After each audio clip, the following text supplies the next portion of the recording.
Good morning, everyone. Thank you for joining us for today's program on business planning with the St. Louis Public Library and the St. Louis Small Business Development Center. I am recording this program, so you'll be able to check back on anything you might have missed or refresh your memory, or if you have to leave a little bit early, you'll be able to catch up on the end. Uh, my name is Eleanor Chatterton. I work at the St. Louis Public Library, where we have some great books on starting a business and writing a business plan, and then further down the road, some great resources as you would hopefully expect from a library. We also have some lesser known excellent electronic resources, including one that'll step by step prompt you through the things you need to think about when you're thinking about starting a business and package it in a nice, slick looking package. And I am enthusiastic about what we have. I'm happy to direct you to books. I'm happy to talk about my favorite databases if you want to talk with me later. But there is really nothing like talking to a real live person with expertise, which is why I'm happy that we have Amina here today. She's a business counselor with the St. Louis Small Business Development Center, and she specializes in business planning and startup services. Um, in the invitation that I sent you, her email is included. So if you go back to that, you've got her email. I know she's always happy to answer questions and talk about what she does, just like I am. And my past experiences, I know she is enthusiastic about participation during programs. So you have the option to unmute yourself or to use the chat to answer questions and join in the conversation. And that's about all I've got. So I will turn it over to Amina Abdul Malik. Thank you so much, as always, Eleanor, my lovely partner in knowledge that I have here. Thank you all so much for joining us today for Business Plan Basics, where today we are going to learn a lot about, in a small amount of time, how to create a working and winning business plan for your small business venture. So I see we have two people here joining us, so that means that we can have a very intimate class today. So feel free to unmute yourselves. I would love to start with a little bit of an introduction. My name, as Eleanor stated, is Mina Abdul Malik. I am a business development counselor with the Small Business Development Centers. How many of you all, and you can use the raise your hand feature in the chat or just say you have anyone heard of the Small Business Development Centers before this class? This is Nicole. I heard a little bit about it, only actually from a show that I'm watching, Undercover Billionaire, and the first season of that show, he used the SBDC in another state, and it was very helpful to him when he was starting his business ventures. Before then, I never heard of the SBDC. Only the See, we SB. got a little bit of marketing from that. Yeah, so and that's very common. So the SBDC is a nationwide a network of centers that support small business owners like yourself. So that program, that show, got us a bunch of great marketing for us, because not a lot of people, and there are not a lot of people that have necessarily heard or are aware of the program.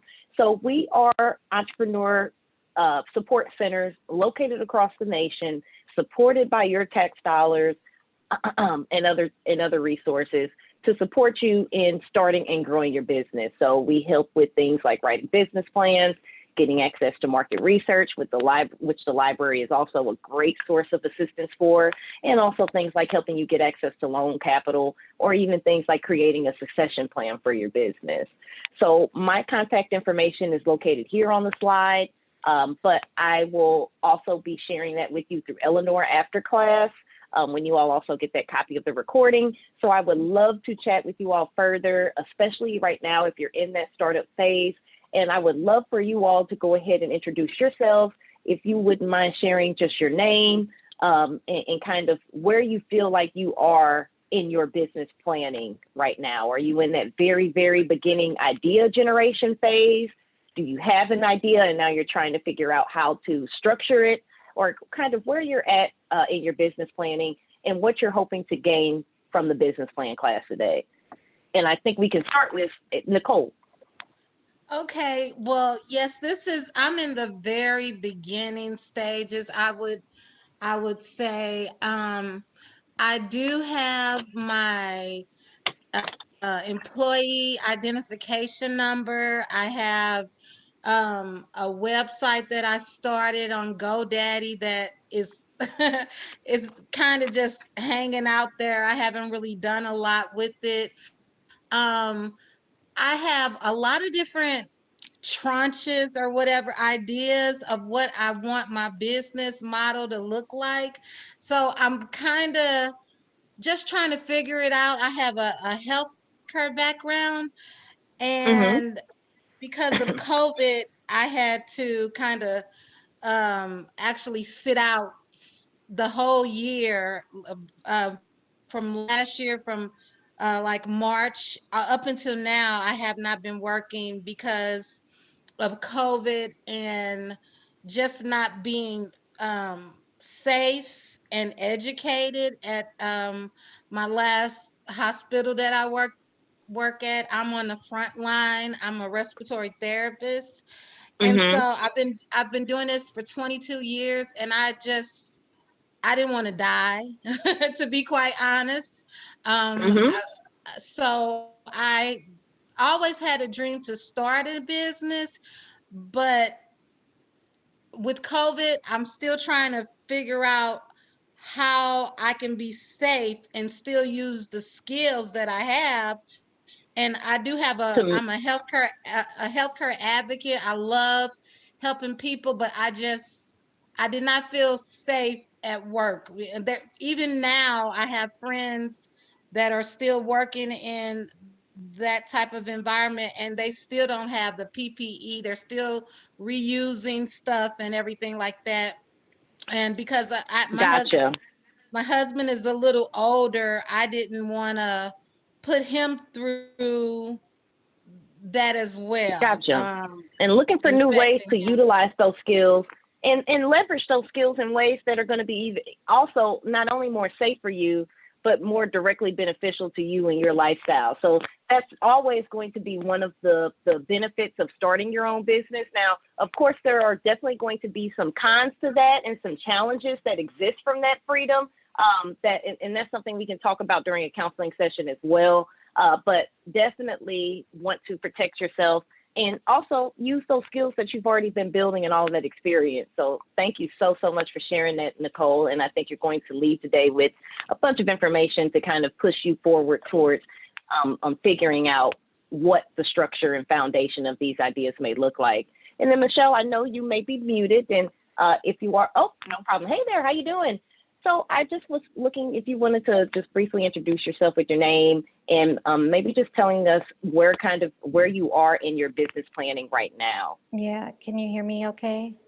Yes, I can. I've got my baby's sleeping on me, so Oh, and no my kid has problem. school in the other Multitasking. room, So You know what women do. We're multitasking. I We're know. powerful, and we are expected to manage it Thank all. you. So Yeah, thanks for keeping space for that.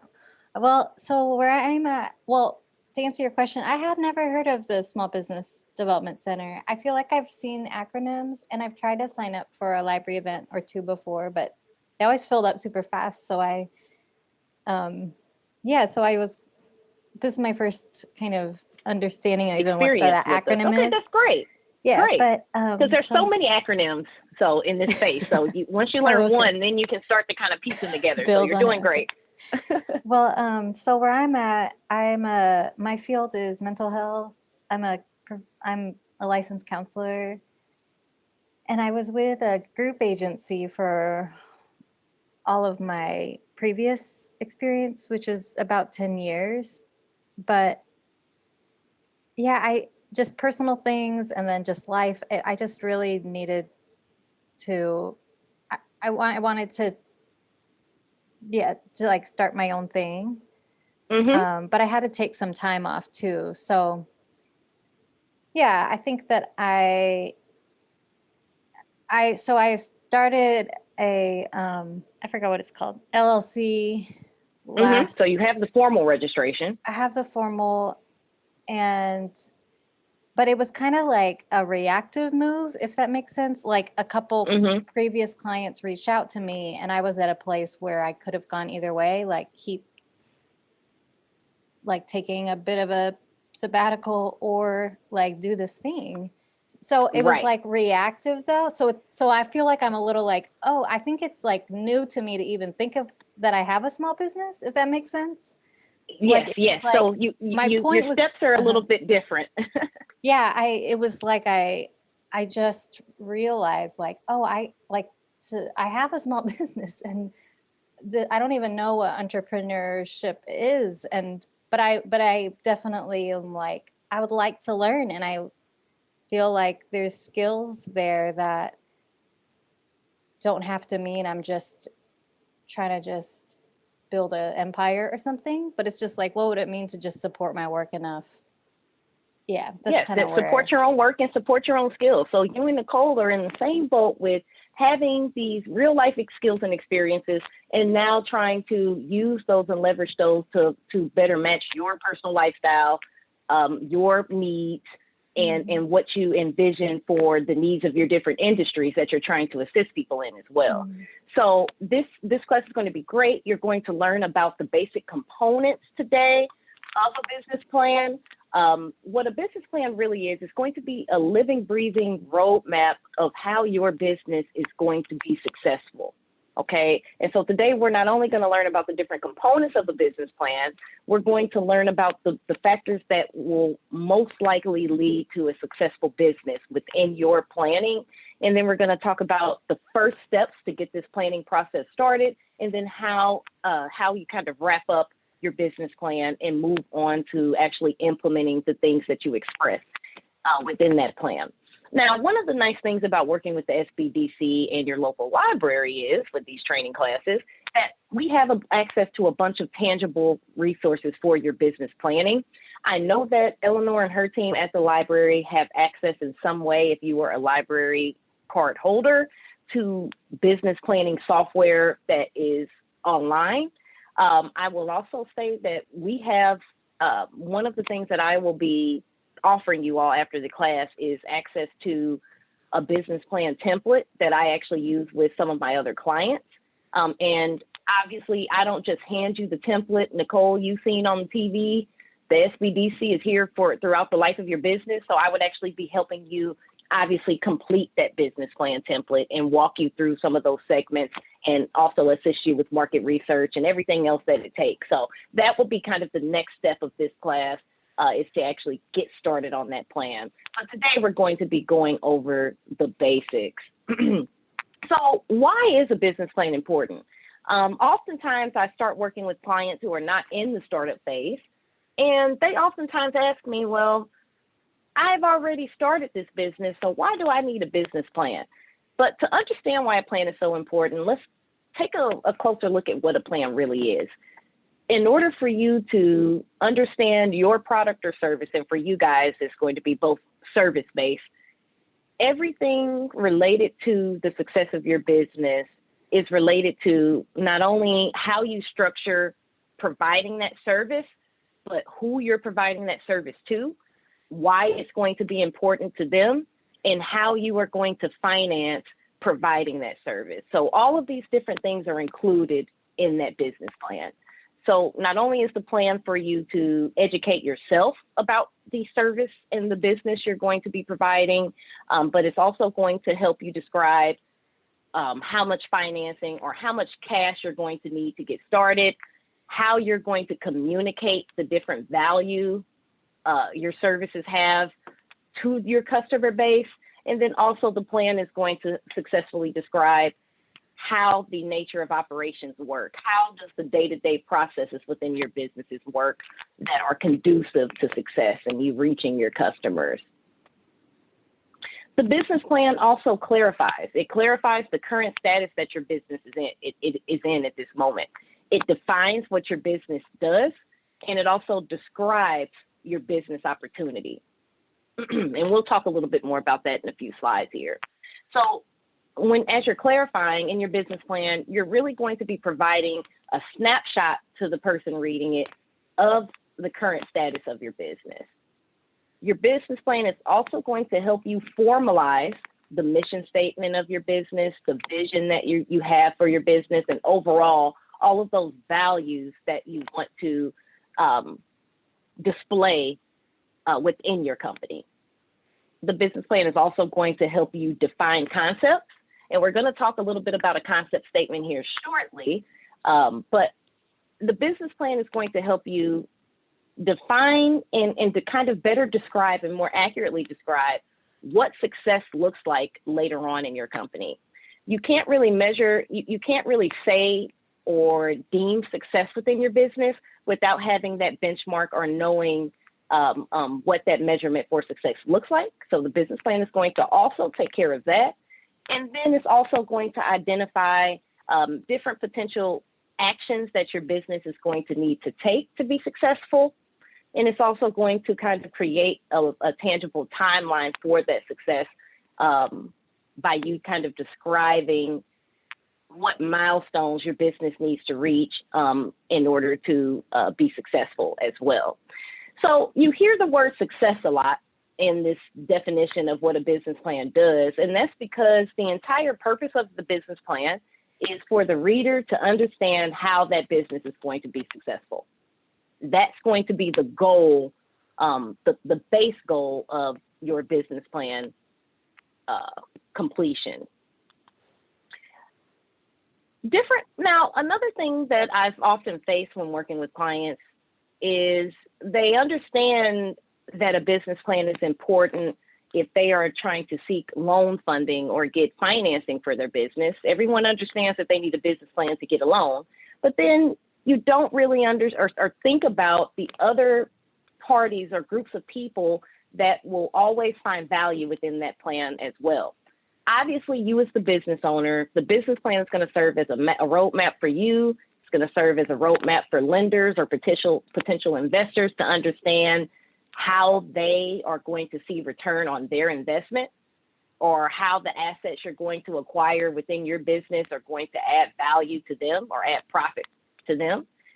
So obviously yourself and the lenders need the business plan, but even your managers or potential or future managers or future employees are going to need the business plan as well to serve as a roadmap to understand how to operate the business. If you are going to be potentially working, and both of you all, well, one of you all is in healthcare and one is in mental health, still healthcare.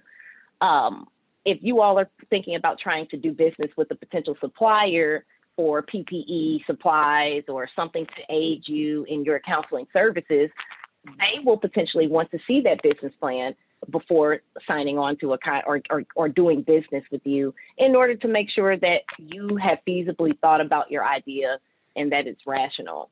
So there are a lot of different groups of people who will find uses from your business plan. Now let's kind of take a brief look. Question? Yes, you can, Michelle. Go ahead. What is the B2B customers part? And B2B customers, I apologize there. B2B customers is business to business customers. So your business plan will also be very impactful if you are a business that primarily sells to another business. Those types of customers will oftentimes ask to see a business plan as well before signing a contract also. So B2B just stands for business to business. So you may have seen, how many of you all have worked on a business plan before? Okay, first time. So when you start to see a business plan template, these are the major components in any business plan template that you will find. I've seen now over 20 different business plan templates in my 4 years with the organization, and they all may use different language, but they all are going to highlight and describe everything that you see here on this slide, okay?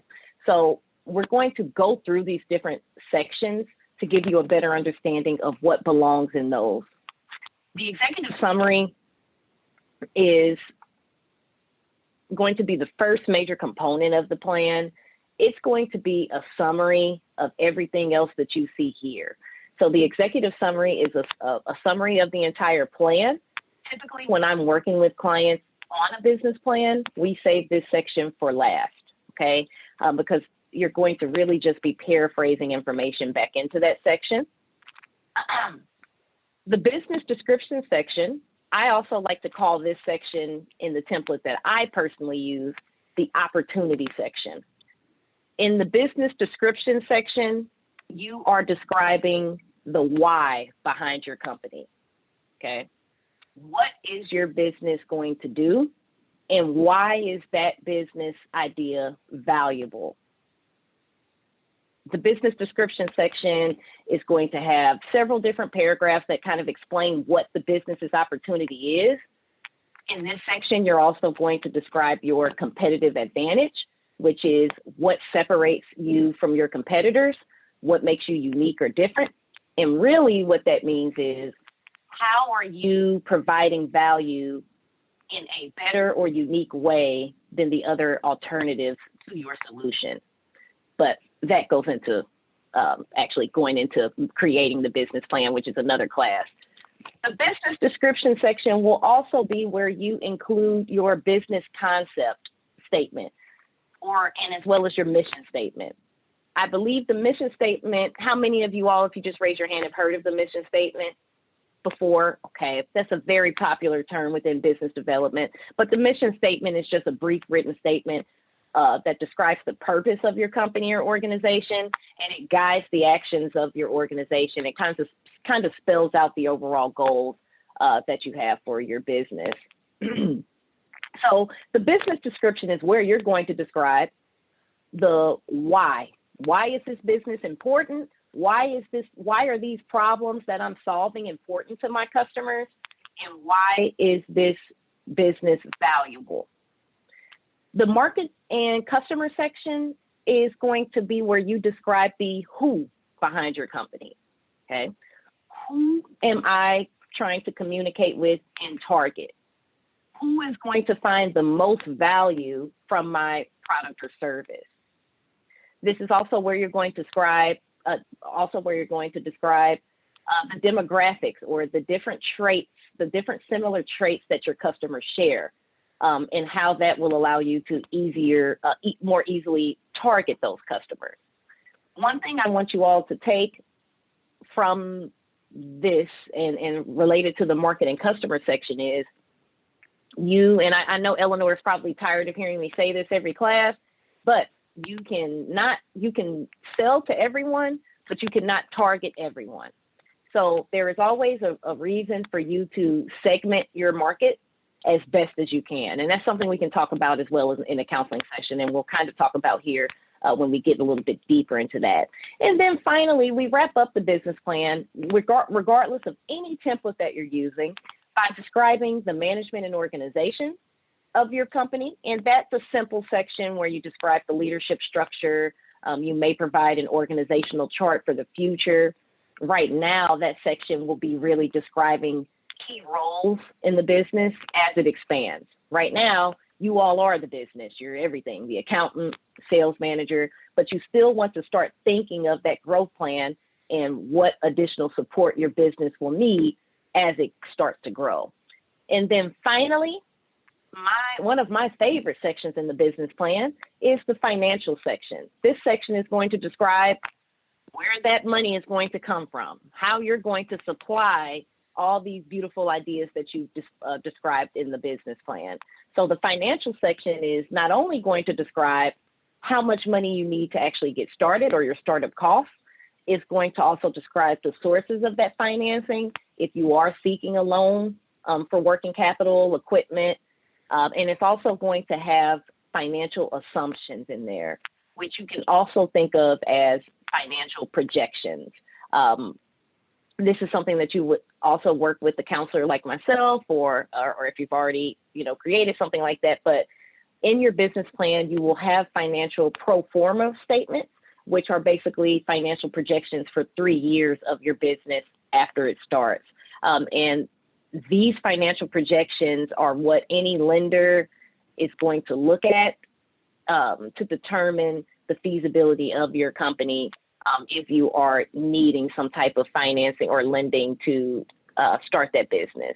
So people, when they get to the financial section, they get overwhelmed it gets scary, but at the end of that section, you feel empowered because you'll know on a month-to-month basis how much you have to spend on a given expense, how much you have to make in your revenue streams in order to reach certain milestones or to reach a break-even point.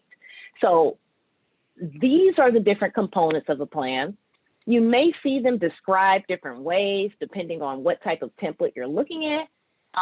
But you're always going to have these basic sections here, and supporting documents is going to be anything that will highlight or add to what you already have in that plan.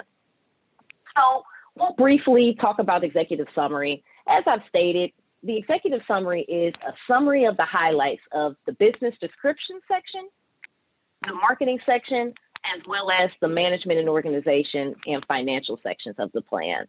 So whenever I'm working with clients, I say we're going to start on this section last, and then sometimes I have clients that start here first, and then they're doubling back with that information. So when you do get started, this is going to be last, but a very, very important section, because if you are going out and seeking traditional financing, the bank typically, I'll be honest with you, they're going to look at the plan, but they're going to spend the most time on the executive summary and the financial section. Okay, so you do want to make sure that the executive summary section is thorough and does a great job of highlighting the expected success of the business. On the slide here, you see the minimum essential topics that are usually included within that executive summary. And all of these are things that are going to be detailed within the plan. So since you are highlighting a bunch of different things within this exec summary, you do want to kind of select which order you're going to address these items in the summary. So you do have the ability, and I'll show you a template here when we're all done with the presentation really briefly. I'm going to show you all a business plan template, but structure this, leverage the way that you structure your executive summary. If you feel that one of the strongest areas of your business is the concept and the understanding you have of your target customer segments, then lead with those and highlight with those sections within the executive summary. You are building a case for your company with that. So the next section we talked about is the business description section. And so this section is where you're going to describe the why behind your business and craft a thorough mission statement, as well as a business concept statement. Within the business description section, these are the basic contents of that section here.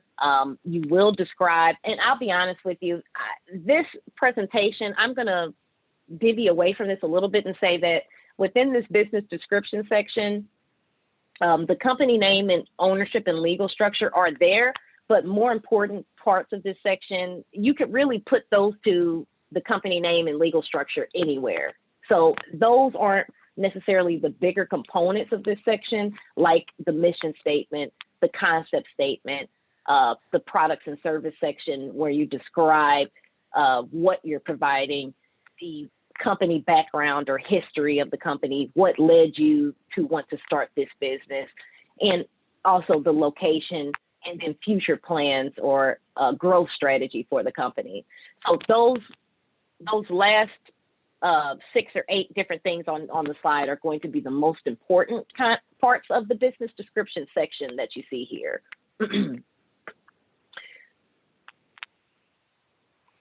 And really, this is a graphic here kind of describing a little bit more of what the business description section explains. But it's going to explain what you're doing. So you're going to explain what services you're providing.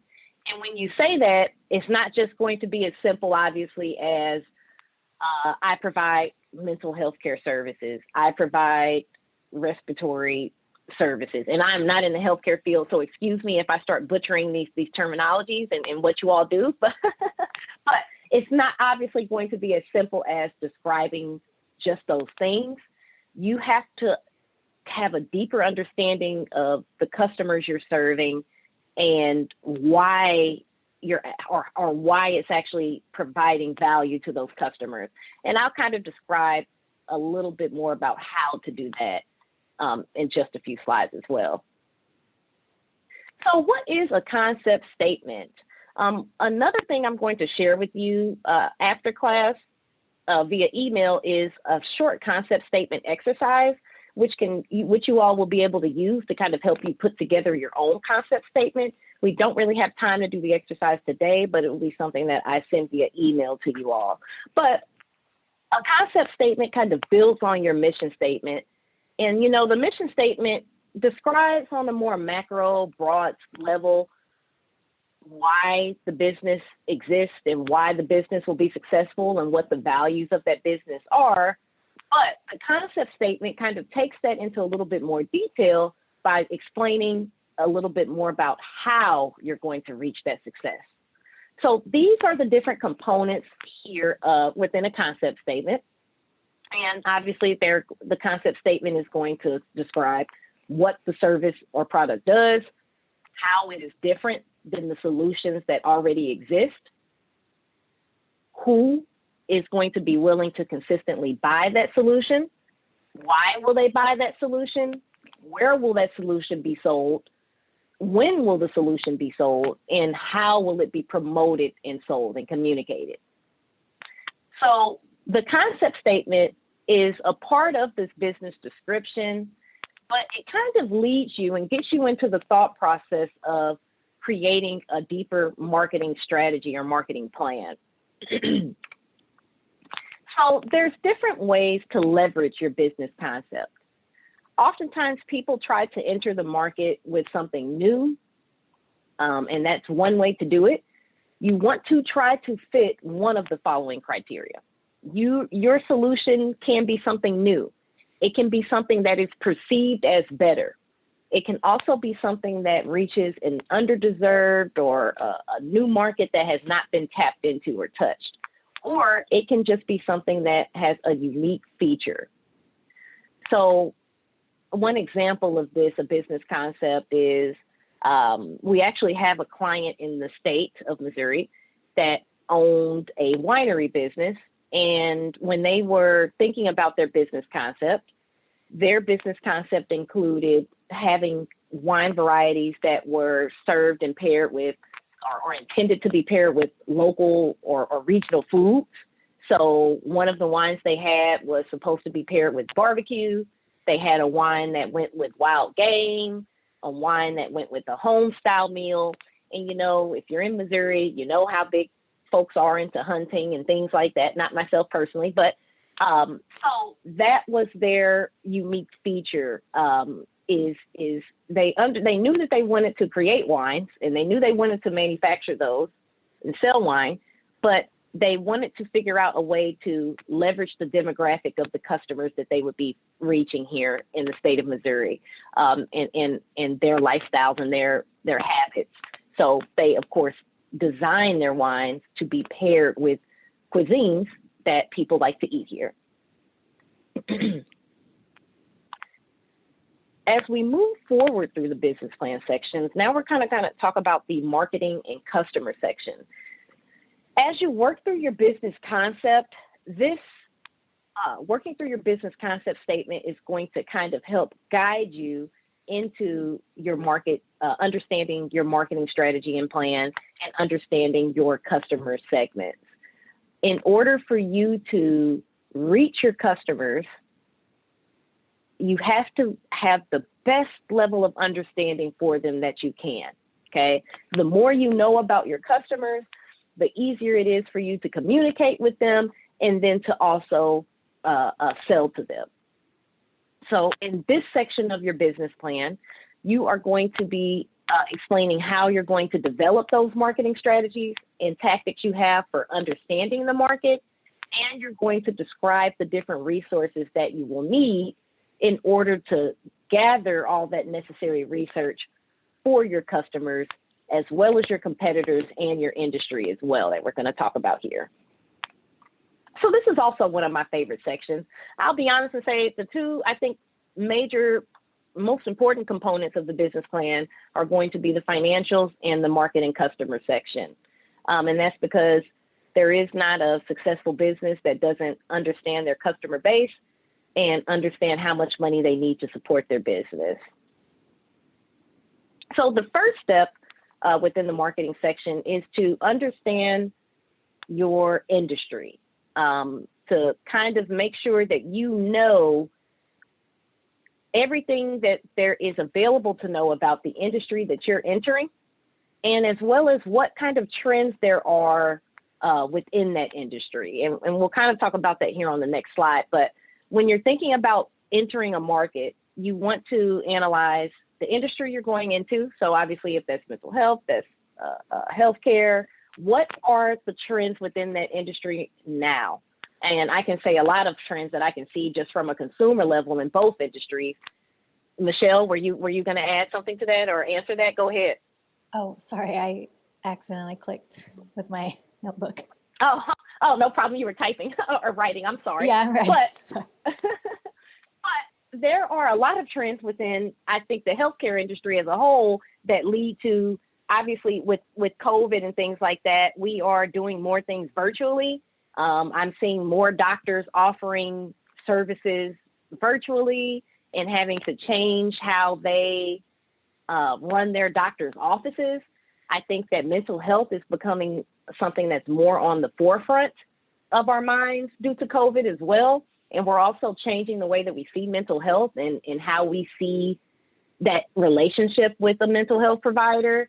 So those are just examples, from my consumer perspective, because I appreciate you all in that field. So I already have some thoughts there, but you want to, when you're starting off with your market research, jot down and get an idea of what trends exist within your industry and market. If you are starting a business that is not going to be online based, you also want to get an understanding of what your geographic market area looks like. And that's not something that's extremely simple to do. In order to do that, you're going to want to start by doing some market research of where there's large concentrations of different types of people. But all in all, you're going to want to understand where your ideal customers exist, whether that be geographically or virtually, okay?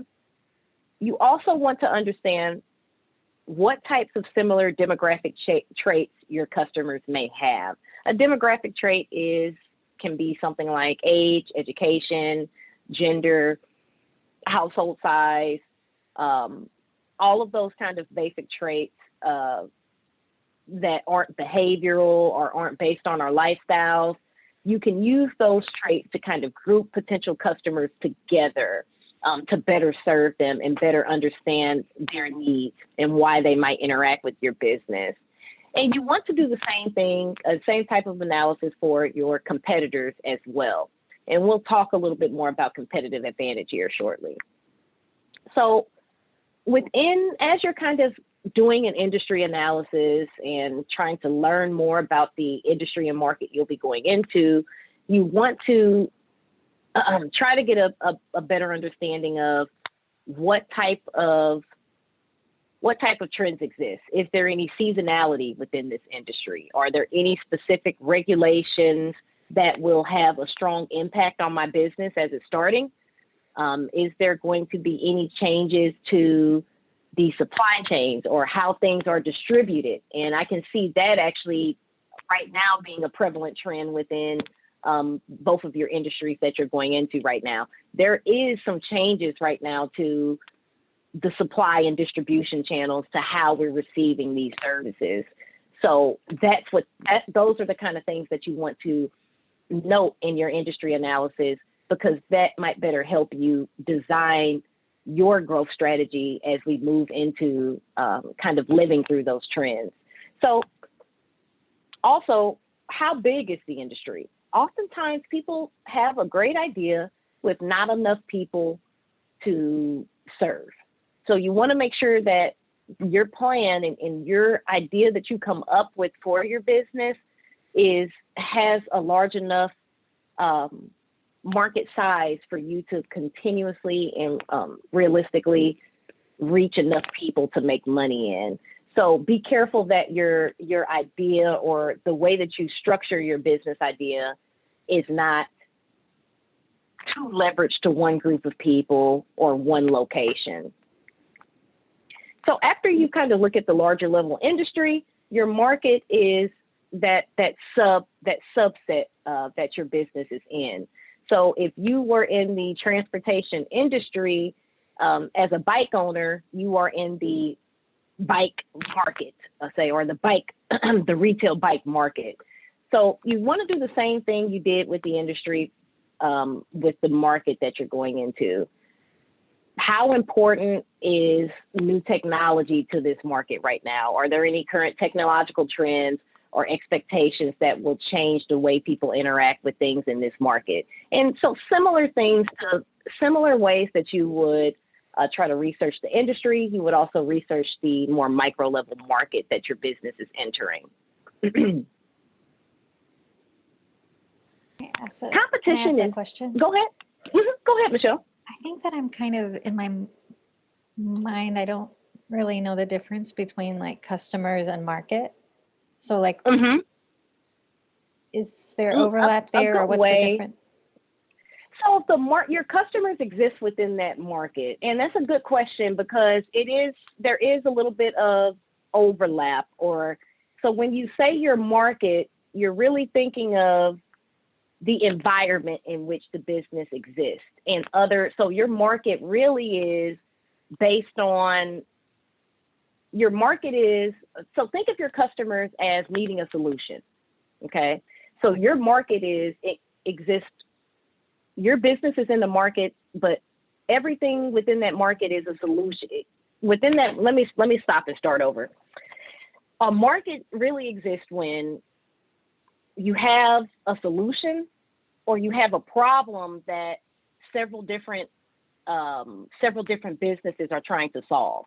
So the market is everyone that's trying to solve those customers' problems with potentially different solutions, if that makes sense. So your market is comprised of your business and any other business or ways that your potential customers are already solving their problems. So that includes not doing anything. That includes talking to family and friends. So all of these different options, the online therapists that aren't reputable, the people giving virtual readings with tarot cards for spirituality, all of these different solutions are in that market for your business. Now, your customers and your target customer segments are those specific customers who are consistently going to find value in your service. Okay, so your customers exist within the market. But sometimes I will say that people will say market interchangeably with customers. So sometimes people will say, oh, you need to understand your market. And they're really meaning your customers, but they say market. Sorry, that went a little bit on and on. Can I ask Go a ahead.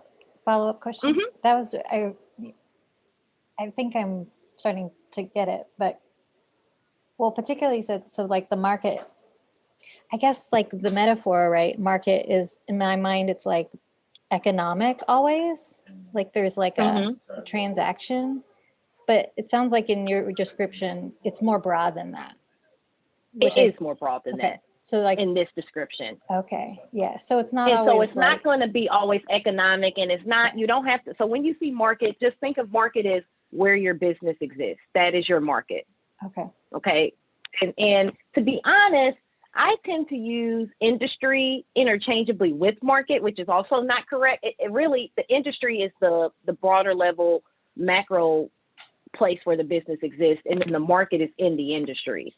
So but typically those words are kind of used interchangeably as well. But just know that when you're thinking about your market or your industry, it's kind of where the environment and where your business exists, with all those other players that are trying to provide solutions for customers, and where your customers exist. Everything exists within that market.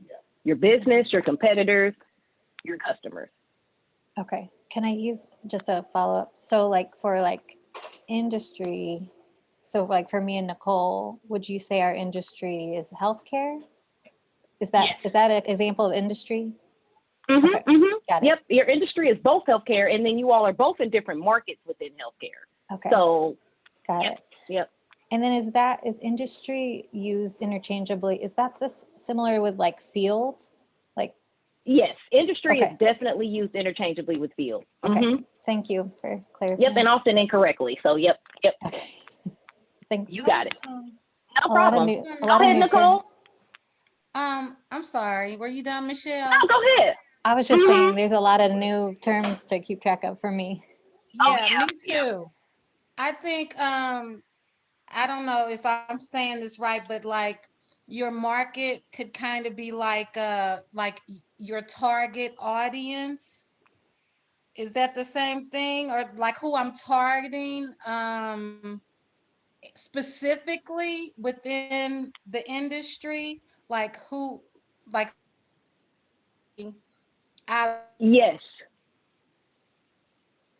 Uh-oh, I think Nicole might be breaking up on me a little bit. Uh-oh. But what Nicole is saying is also correct. And this is why it gets a little bit confusing, because not only she's definitely correct when you hear the term your target market, oftentimes that means your target customers, or the people within that market that you can best reach.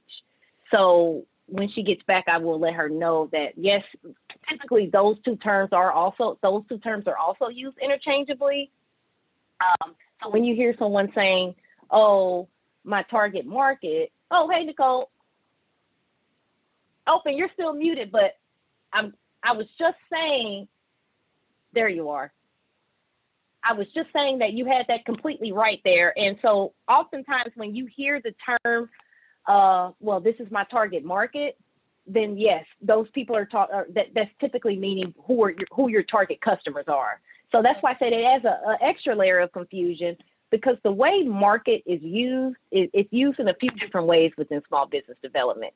Typically, I like to say your target customer segment to kind of alleviate that. So when I speak about customer targeting or target marketing, I usually use the term target customer segment instead of target market, even though those terms are used interchangeably. And then when I'm talking about where your business exists, I usually just leave it to talking about the industry. And typically you can say, I'm talking about respiratory care or things like that. But you're completely right, though, that when people say target market, they're oftentimes meaning target customers. okay. Okay. Any other questions for her? I know we had Ms. Bobby here join us at some point. Feel free to unmute yourself if you have any questions or anything like that as well. Okay. Moving over to competition, oftentimes understanding competition is tricky. Oftentimes I work with clients, and when you're starting off, you think of your competition as who is doing something exactly like you. So the first step is to determine, when you're evaluating your competition, is to determine your status and your current position. Where is your business going to enter the market at? When it launches, obviously, in most cases, your business is not looking to take 90% of the market share. And when I say market share, I mean everyone providing a similar type of solution. You as a small business owner, you obviously want to understand what position your business is going to have when it enters the market or that industry, and understand how it will compare to the solutions that are already out there. So that kind of goes into evaluating your competition. No business operates in a vacuum. So the first step is very, very important to identify and evaluate the success of all your competitors and determine where you stand relative to them. There may be some weaknesses that you have. That is okay, but you want to acknowledge those up front. Now, obviously you have direct competitors and then you have indirect competitors, okay? So your direct competitors are those who are providing a very, very similar solution to you, okay? But your competitors are not just direct competitors. Your number one competitor as a startup owner is going to be getting your target customers to understand that they have a problem worth solving. That's going to be your number one source of competition. So when you're writing the business plan, you want to make sure that you highlight that and show that you have an understanding of that. Your other competitors are anyone that is solving the same problems as your solution is. And so when I think about, and this kind of goes into what I was saying here, if I was thinking about your counseling service, how are people solving their problems or challenges with mental health now, if it's not using a professional? It's, and you can go down a list of 100 things at that point. But I say that to say that understand that your competition is not just who's doing the same thing, it's really who's providing value to the same problems that you're trying to solve, okay? And so this section within the business plan is where you're going to not only describe your direct competitors, your direct competitors, but also those indirect competitors. And also you want to try to anticipate if there's going to be any new types of competition, whether that be from another business or that be from an external threat, just not related to someone else coming and doing the same thing, but potentially something else coming that could compete with your solution. Maybe a new piece of technology or a new law that may be passed. So all of those are a part of your competition here.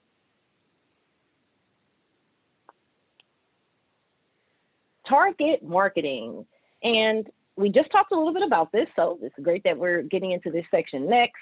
This section is extremely important to the success of your business. And I'm going to show you the business plan template here once we wrap up the presentation.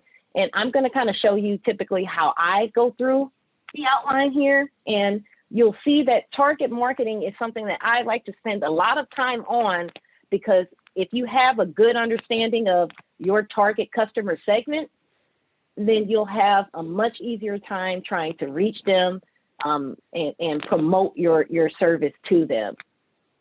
So once you've identified your target market as a whole and kind of understanding what industry you're going into, what problems exist within that industry, you're going to want to try to segment your customers into different groups based on unique characteristics. So these different distinct segments that you find within your customer groups can be treated as if they were their own separate segment, because oftentimes when someone makes a buying decision, it's influenced by a bunch of different factors, okay? So when you group customers together, it makes it easier for you to perhaps determine what the common needs and the common buying behaviors of that group will be. So segmenting your customers is going to be the first step in actually creating a marketing strategy to communicate with them. So the first steps in kind of identifying a target market is to answer a few questions about that potential target market segment or target customer segment. I'm trying to use both of those interchangeably as well. Who are these customers? How many customers exist within this potential group? That goes back to there being enough people to support that business. How much do these customers typically spend? I often like to use a bike shop idea or example for my business plans.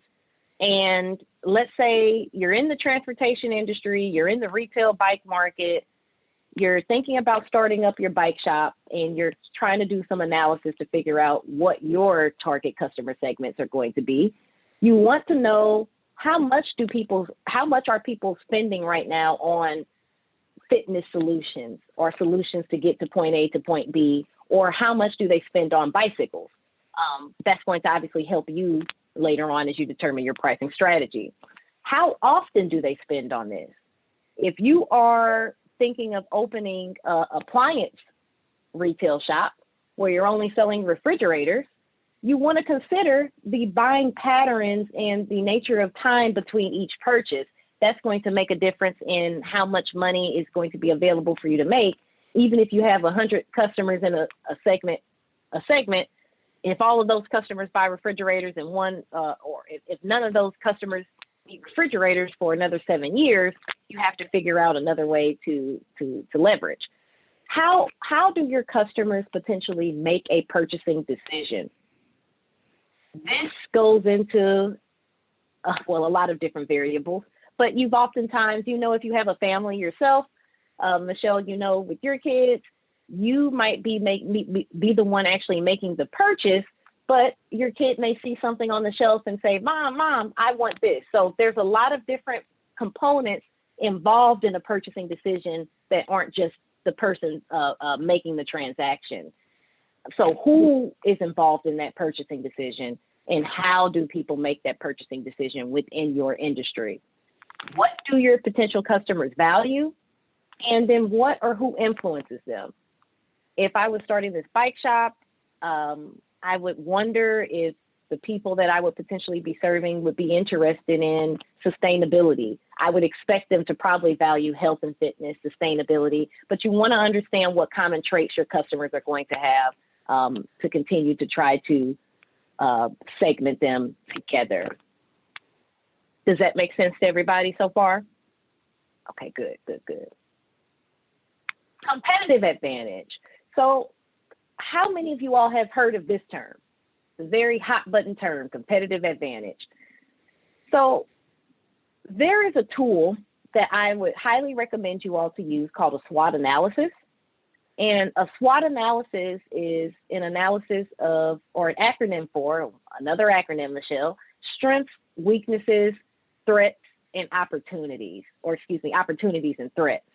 And SWOT analysis are used anywhere from school settings to within Fortune 500 companies as a tool to kind of create a framework for evaluating the overall merits of your idea or your company. So the SWOT analysis is a way for you to jot down, and you can kind of create a square if you want to make it visually, or not a square, but a T. And within the SWOT analysis, you're first going to identify and jot down what you believe your business idea's strengths are. What are the strengths of this idea? The strengths are going to be internal. Same thing with the weaknesses. What are the weaknesses of this idea internally? And then you go to the external side. You want to try to identify what the opportunities are for this business idea externally. What are things, based on all that market research I've done for my industry, what is going on out there that could potentially help the potential success of my business? Same thing with threats. What are those external factors out there that could have negative impacts on my business idea? Okay. And you want to use that SWOT analysis tool, to try to determine what a potential competitive advantage may be for your business. So customers deem your service as the best solution to their problem based on what their perceptions are. Everything is perception based when it comes to your customers. And we know that because something that we might like or like to shop for at a store may be deemed as low quality to someone else. It's all perception based.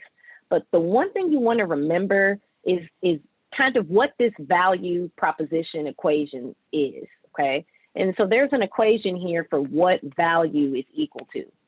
And your customer's perception of value is going to be based on their perception or their belief or how much quality they think they have received from your solution, and minus what the price is of that solution, okay? So value typically for your customer, and I'm very, very happy to have y'all in this class because I think, Eleanor, that they will also be big fans of the value proposition canvas presentation. So I think I'm going to try to send that one to them as well. I think that one's going to be very helpful for you all. But value is equal to quality minus price. What is quality? Quality is another one of those hot button terms within small business development. And when we think about quality, we oftentimes think of it being free from defects. So when you think about what quality is, I think about quality materials or something that is free from having any defects. But their quality is actually a three-part definition. So yes, quality is being free from defects, but quality is also judged by how much that solution solves the problem, okay? Quality is also judged on how much it's actually meeting the customer's expectations, okay? So quality is not just being free from defects.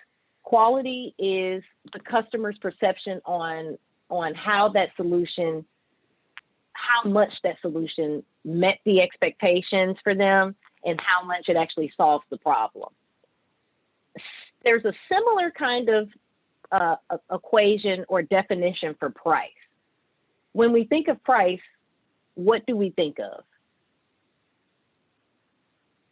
Money, correct? But what else? Is there anything else that we think of when we think of price? Time, convenience.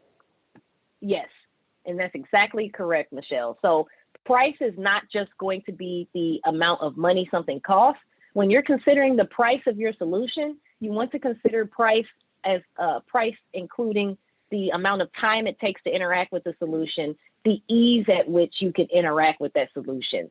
So when you're thinking about your pricing strategy or when you're thinking about your value proposition, price is not just the money cost, it's the time cost and the effort cost as well, okay?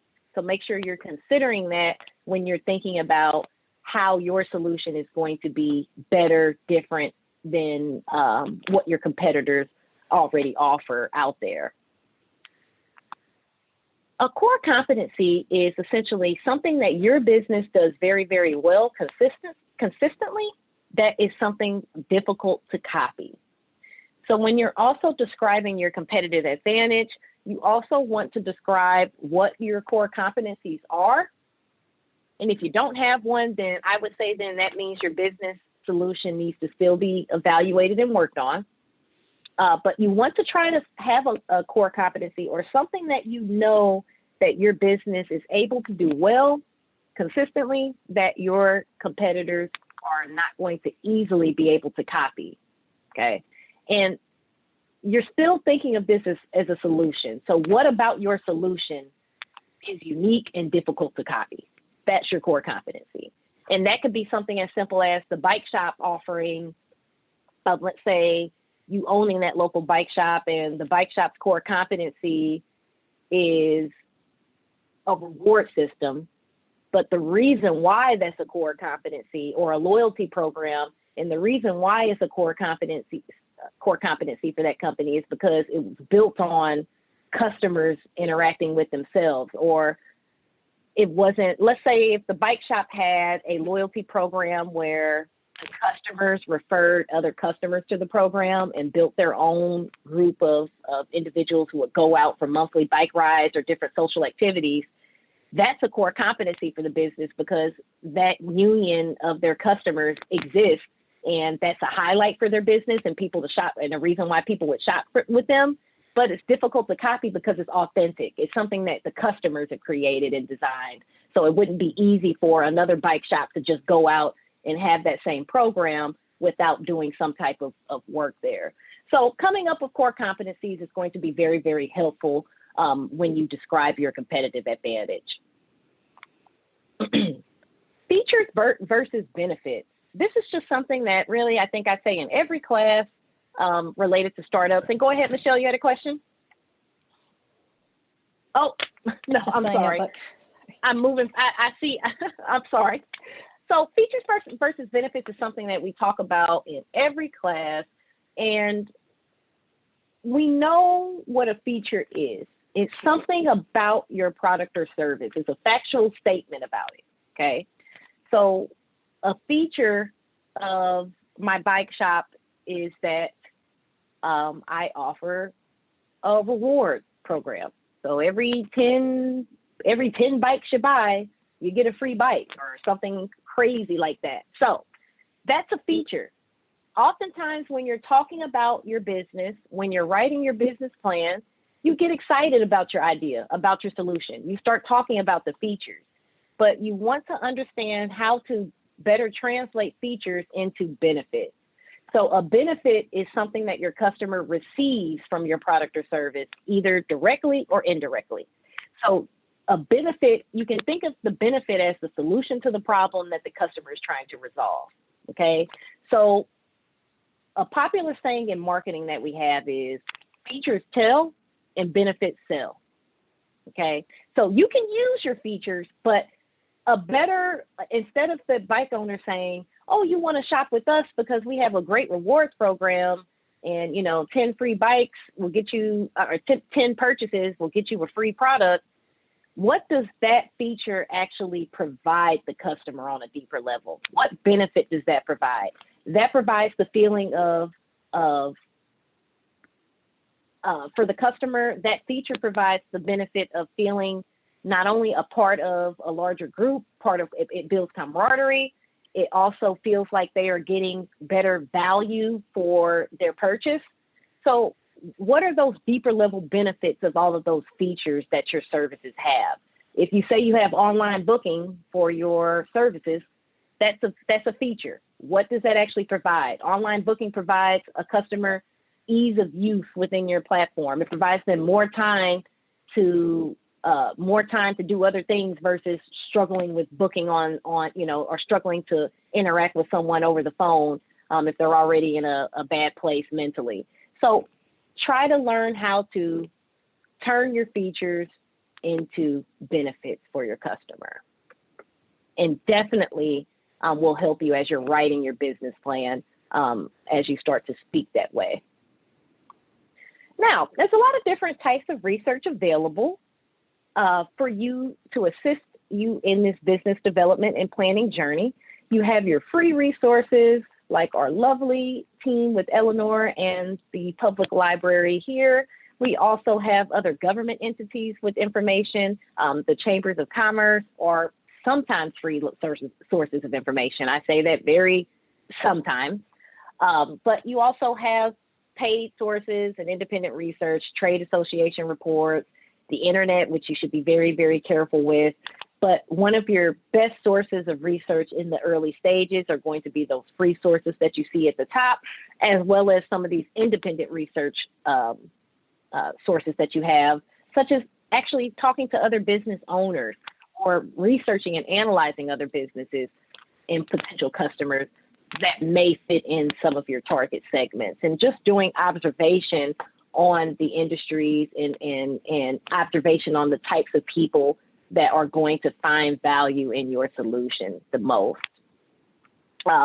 One thing, I'm going to pump the library and myself up one more time and say that we have access to a bunch of different market research, but in order to even get to that point, we would want to sit down together and kind of brainstorm and figure out what type of research we need to request. That's always the first step. What is it that you need to know more about? Do I need to know where there's a high concentration of 20-year-old people with degrees? Do I need to know where there are a large number of 50-year-old people with health challenges? So first step is to figure out what type of research you need, and then we would be able to actually go out and submit formal research requests, and I can work with Eleanor on that as well. But the first step, or after you get the business plan foundation together, it cannot be a real plan without research attached to it to support the things that you're stating about your potential customers and your business operations. So we're going to go really quickly through management and organization. This section is very, very to the point and simple. Typically, this section is where you're going to identify the management roles in the team. I always say that this is for the future. Right now, you are the business. So if you identify the management team, it would be you. However, in this section, you'll be identifying the key roles your business will need as it grows. So I know if I was starting this bike shop, one of the first things I would want to hire is a sales manager or an employee for sales, or someone to help me with marketing, or someone to actually help me with repairs. So you want to think ahead for your business about those needs that you're going to have as it grows. We talk a little bit about a management team here, but one important thing that you want to describe in this section of the business plan and have prepared for your business when it starts is your bail team. Your bail team is your banker, your accountant, your insurance agent, and your lawyer. And you want to have a clear understanding of who you're going to be able to reach out to in those different capacities. You don't have to have anybody on retainer, but you want to know who those people are going to be in those different key support areas. You need a bail team. We all need a bail team just in case, and we want to know who those people or organizations are. It's also very good to have a mentor, someone who's been there, done that before, whether that be in your industry or someone that just has business experience as well. One other component of the management and organization section that I will mention is this is where, if you know you're going to have employees in the future, this is where you would also detail what those policies for personnel will be and what the requirements and what you'll be looking for that different personnel will be in the future, okay? That way you have a plan for bringing those employees in down the line. That also gets included here in this section. Then finally, we're going to wrap up the presentation today by talking about the financial section. This section, as I stated in the introduction, is where you're going to come out with a better understanding of the different financial statements you're going to have or projections you'll need, and then how much money and capital it's going to take for you to actually start that company. So there's two main phases of financial planning that must be addressed for your startup typically, and that's going to be the startup costs, and that's all those costs and everything you need before you can open the doors, even though it might be virtual, open the doors to your company. And then also the operational cost, or what those ongoing expenditures are that are necessary for you to operate the business and keep it afloat to continue to make money or revenue. You also are going to have your break-even analysis. A break-even analysis is going to identify all of your fixed costs that you have. So your fixed costs are things that don't change no matter if you're making money from the company or not, so rent, payroll, or any loan payments. And then it's also going to have your variable costs, which are things like if you had any inventory or if you're paying for shipping. Luckily, you all service-based businesses don't have typically as much of those costs in your structure, but you're going to use all of that information and all of your costs to identify the sales figure you need or to break even. So essentially, the break-even analysis is going to let you know how much money you need to make in order to break even with all of the different costs associated with your business. Then finally, the last part of the financials is going to be the different financial statements or financial projection statements. And I'll show you those here in just a second, but this is kind of everything that goes into that financial section of the business plan. Your startup sources, where the money's coming from, how the money's going to be used, what you're projecting to make each year in sales from the company, what the future cash flow of the company looks like, and then you have your financial statements here, and then as well as your break-even analysis. So how much money is it going to take to actually start this business? The amount of money you need can be really comprised by a very simple equation. So how much money you're going to need is going to be your startup cost, which is everything you need to launch that business. And that goes from the piece of paper for your printer, the printer itself, the staplers, that certification that you had to get in order to be reputable to your customers. All of those things you need to start should be included in that startup cost list. If we continue to work together, I have a bunch of different resources to aid in this, so don't worry. I have spreadsheets to help us kind of come up with this information. But then after you get your startup costs, you add on your initial operating expenses. okay? Your initial operating expenses are everything you need that, your initial operating expenses are all of those expenses related to just operating the business on a day-to-day basis, not related to you directly making revenue from the company. So your initial operating expenses would include things like rent, if you're prepaying insurance of some kind, if you are subscribing for a CRM database to use to store all your customer information. So your expenses are those monthly costs that are going to be recurring. You want to budget those initial expenses into this startup equation as well. Then the last part of this startup equation is working capital. Working capital is just that extra cash that you have or extra money that you have available to the business to use for day-to-day expenses, so to speak. So really, this equation, you really could cut out either one of initial operating expenses or working capital. You'll sometimes hear these two interchanged as well, working capital as well as operating expenses. But working capital is typically not for those reoccurring expenses. So working capital is really for to cover payroll, or if you were a contractor waiting to receive payment on one job and needed to get inventory for another.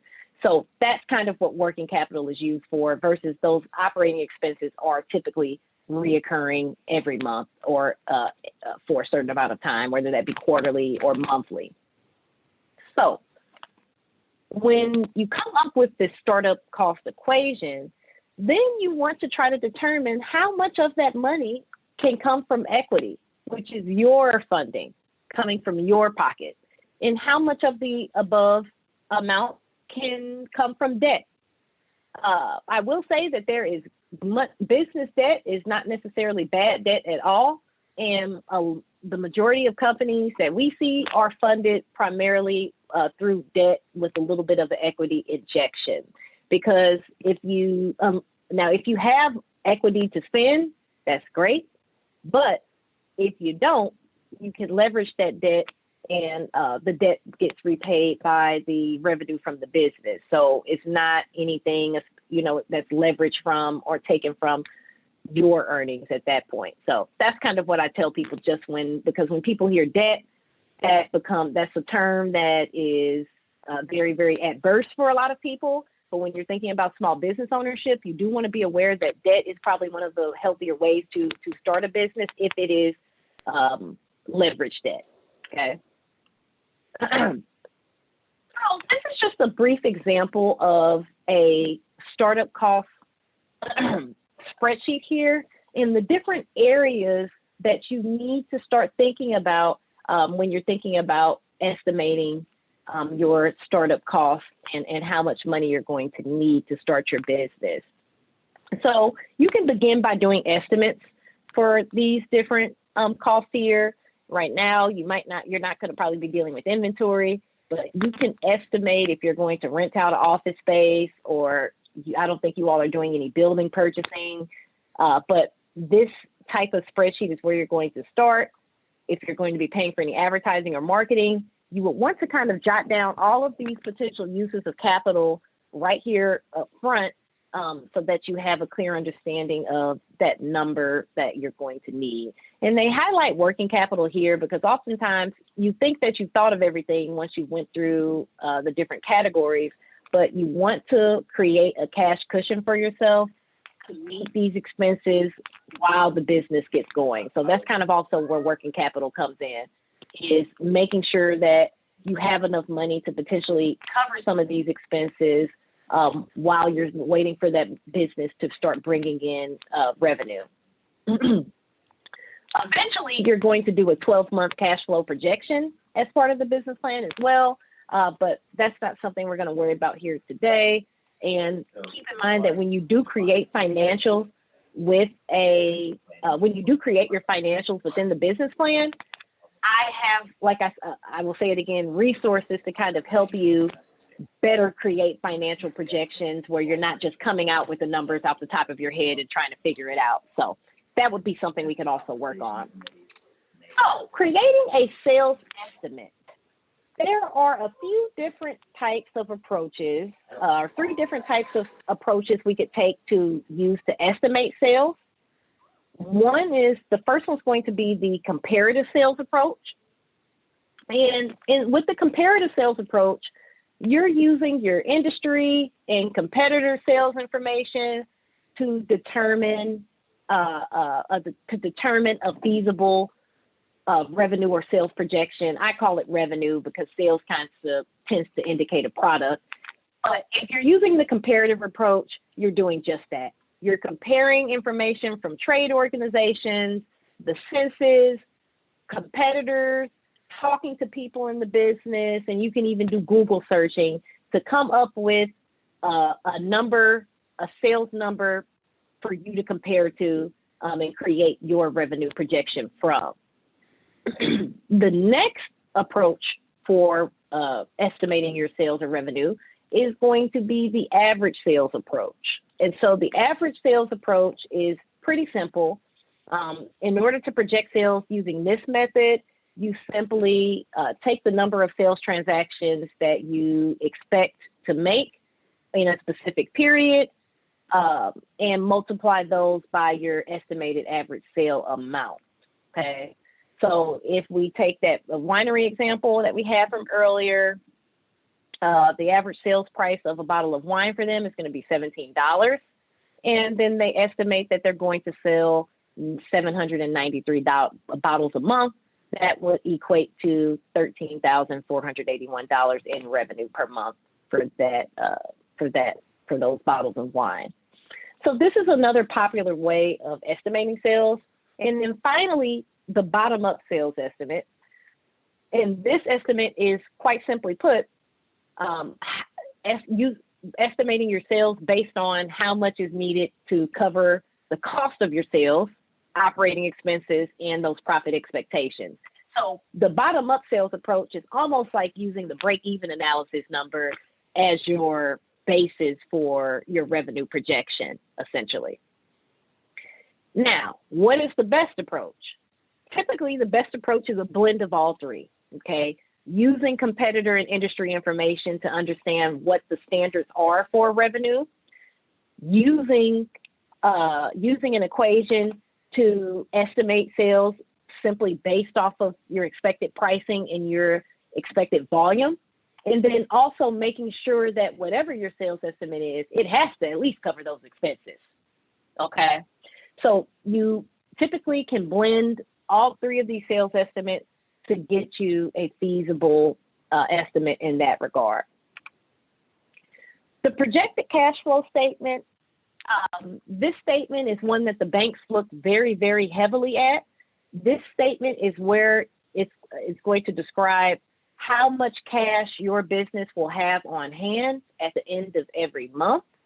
And with this statement, you're not going to have to go line by line, so I'm not going to say that, but you're going to be asking yourself when you expect cash to come and go within your company.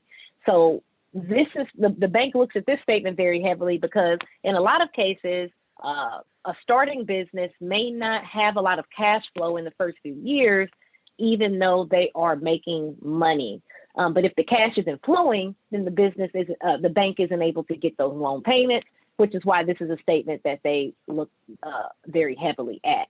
So the cash flow statement is going to show how actual fluid cash extends through the business in and out.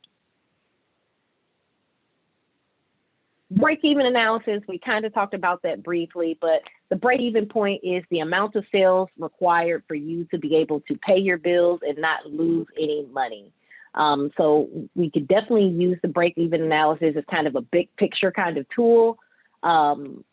You don't want to use the break-even analysis as your sole basis of a revenue projection, but it is very, very helpful to get a breakdown and a solid number of what you need to cover your cost. Okay. Income statement is actually my favorite of the three different financial projection statements you will be including, which are the cash flow statement was number one, the income statement, which is also known as a profit and loss statement. So if you hear profit and loss statement, That's the same thing as an income statement. This is my favorite financial statement because it shows how much a company has made and how much a company spends on expenses and other things over the course of a given time. So your income statement is always going to show how much a company has sold or your revenue, what the cost of those goods being sold is. That kind of gets you your gross profit number. And your gross is before you start knocking down all of those different operating expenses and those different reoccurring costs to operate the business. And that's where you'll equal out to your net income. So I love the income statement because I know that when I look at a company's income statement, it's going to show me and give me a good indication of how much a company is making. Now, the balance sheet is going to be the last document in the financial section or the financial projections, the last statement you will have to include. And the balance sheet shows what a company owns and what a company owes at a set point in time. So not over time, but at a set point in time. So if you look at a balance sheet, you will always know that the assets are always going to equal the liabilities in equity, okay? That is because the assets are everything that the company owns. So the company owns cash, inventory, equipment, real estate, other assets, okay? So that is everything the company owns. Everything the company owns has to be paid for by either two sources, either a liability, which is debt, which is a loan, which is some type of lending investment, or equity, which is money that you put into the business as your owner. So that's why whenever we start working on creating a balance sheet, you'll always see that the asset number has to equal liabilities and equity. And then we'll wrap up supporting documents here. Obviously, when you get all that market research information, it is perfectly fine for you to include that as an appendix to the plan. Anything that's going to show or describe how the business is going to be successful can be included. So those legal documents for your business's registration, if you created any formal procedures or job descriptions for employees in the future, this is where you would include that information as well. You can also include a personal resume. You will probably be asked for a personal financial statement, not in the business plan at all, but if you start working with a lender. And then any other letters of reference or anything else that would show potential success for the business. I'm not going to go over the style sections of this right now, but what I do want to quickly do before we turn this off is I want to quickly show you the business planning tool that I have access to that I would love to share with you guys after class. So give me just a second. And this tool, since I have so few people in the class, I can share it with all of you guys. It's actually typically something that is, here we go, screen 3, is a paid tool. Can you all see my screen here and see liveplan.com? Okay, great. So liveplan.com is a company out of Palo Alto, California. And the company has worked with a lot of other larger companies, has worked with a lot of different universities. And what it is it is a full, it's a business planning software that allows you to create an investor-ready business plan straight from your computer or any other device. Now, typically, it is something that you would have to pay for. I believe it's $20 a month.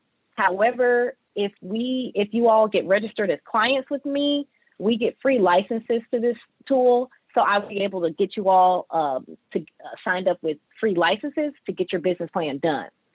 If not, I still have a Microsoft Word template that I can definitely share with you guys if you're not able to get signed up as clients. But I'm very, I would love to work with you all on kind of moving into the next steps of your plan. And let me kind of just show you here where we are, what we would kind of be looking at. So this life plan has a host of different other features.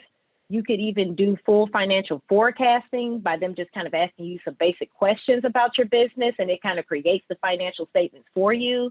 You can compare your business to different benchmarks for the other, you can compare your business to others in the industry, schedule milestones, create a one-page business plan pitch that you can print out and hand to potential investors or those interested in your plan.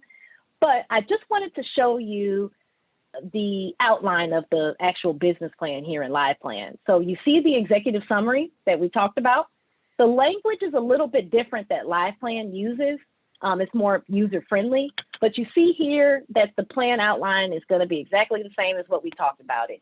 The executive summary is where we would summarize everything from the plan. Instead of business description, they call it opportunity in LivePlan, but this is where you describe your target market segment, your competition, the problem you're solving and what that solution is. And then we even go into creating the execution, which is kind of the nuts and bolts we talked about, the marketing and sales plan, and kind of detailing the operations of the company as well. So this is kind of the nature of what the plan will look like, or what that outline will look like when you start to work on a plan yourself. But I am here for support over these next steps. I will definitely be sending to you all after class a copy of the presentation for you all, as well as that concept statement exercise. And then from there, I am more than happy to set up one-on-one appointments with you all to kind of move forward with your business planning. And then I will thank you so much, and I'll give it back to Eleanor. I wanted to try to keep it at 11:30, so I apologize. I knew there was a bunch of information in this, so thank you for bearing with me. I know. This is just wrapping up. It'll be done in 2 And minutes. is there any questions before I hand it over to Eleanor as well? I know we're over time, but go ahead, Nicole. I was just going to say, I kind of lost the last bit of that information with the live. So did you say you were going to sign us up for the one-on-one or whatever with you through the email provided? Yes. So what we will do, Eleanor is going to send a follow-up email after class, I believe, and then my email address will be in there. Go ahead and just shoot me an email, and then I'll get you, and then I'll get you started. Okay. And get you scheduled. You. Thank you. I'm looking forward to it. Me too. Thank you. I know we're over time, but just a small question. No, it's fine. We have plenty of time. I know that, or you made a small statement about like regarding research, like that the internet, you have to be really careful. Yeah, I just love to hear your thoughts on that based on experience, because in some ways, right, it's like the most accessible thing, but I can feel feels almost sometimes like everyone wants a piece. I don't know, but I don't know what you've seen or like what the pitfalls are. Almost like what is helpful about it, but what are kind of things that you wish people could kind of red flag? So as you say, it's a gift and a curse with internet research. And I think it all depends on, I think there's opportunities for you to use internet research that may not be vetted, but you have to be careful about, you have to consider who you're communicating with and how valuable they'll find the information. So you are the expert in terms of, so you have the experience and the background to vet information yourself. So I think at that point, if you feel like let's say if you saw a study online or some type of article or research or post that you wanted to share with your potential customers on your website, I think that it comes down to you vetting the information and understanding your customers and what they trust before selecting what resources, what sources to use. So it kind of all goes back to understanding your customers, I think, because if I have a client who I've told this, they have a website and they have a blog on the website, and the blog is pretty popular, and she sells candles and tea and stuff like that. And she'll post different articles that she's seen online about different health benefits, and who knows where the stuff is coming from. Do I think it's reputable? Not at all. But her customers and so I won't recommend that at all. But her customers are not. They're at that's what they're looking for. Okay, they're not the same customers. They're looking for spiritual herbs and teas versus, they're not the customers looking at they're not looking for the same thing. So I think it starts with understanding your customers, but also vetting the information based on your personal experience as best you can. But before you do that, exhausting all of the more formal areas of research sources that you can first before you start going that route as well. But I guess what I'm really trying to say is if your customers are not medical gurus and that's not one of their traits, then it may be okay to use lesser levels of information and things like that based on, what they find valuable in their perception.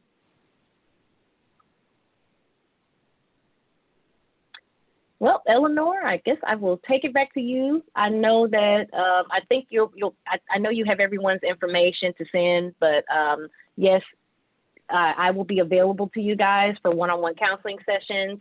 So I hope to receive emails from you all sooner than later. And thank you all so much. Yeah, and thank you, Amina, for this wealth of information here. So like Amina said, I will be sending out an email with follow-up. It's going to have 3 or 4 bits of things in it. There will be a link to the video, which should be available in maybe a week or so. So don't worry if you don't get it tomorrow. It'll probably take a week or 2. I'll provide links to some of the electronic resources available at the library so you can see what's available. And if you have any questions about what they can do, how you can use them, I am always happy to talk about those. It'll have Amina's email address in it again. And we are planning programs for April through June. So we basically planned it. I just need to do the paperwork. Once I do that, there will be registration pages on the SLPL website. But so you don't have to just click through the events and check it regularly. I will be including links to those events too, once I have that all done. So that is what I'll be sending to you. And I am always happy to hear from you. And if there's anything that you would like to see the library provide, I am definitely super happy to always hear that. So thanks for joining us. It's been a pleasure.